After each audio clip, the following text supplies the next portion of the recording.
Ramblin' Gamer coming at you guys today with some more W.o.T talk. Today we're going to be covering the MS-1.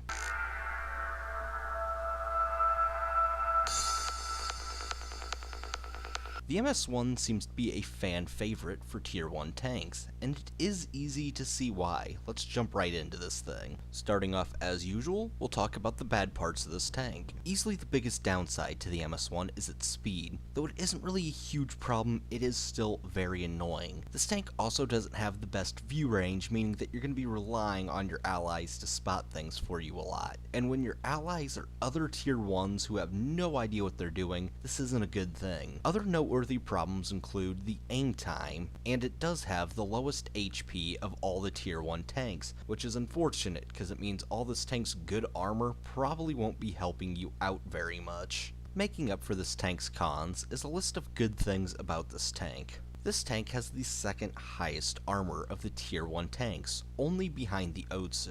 The tank is also extremely small, being one of the smallest tanks in the game, meaning that if you buy it camo and equip it with a camo net, it's only going to make it that much harder to detect. And finally, and certainly probably the best thing about this tank, are its guns. The one that stands out the most is the 45mm, which has a good rate of fire and the best pen of any Tier 1 tank. While not having the best accuracy, and let's be honest, most Tier 1 tanks don't, that makes this little problem very easy to overlook for a great weapon. With all this in mind, the MS-1 has but one job. This tank is first and foremost the sniper of Tier 1. Its high pen gun can be devastating, and if you work to get this tank the proper camouflage, odds are you're going to be hitting enemies without them having any idea of where you actually are. With these factors in mind, it is easy to understand why people like to keep this tank around. Odds are you're going to be doing a lot of damage, but not dying as much as you would be in other Tier 1s that you have to get up close and personal with.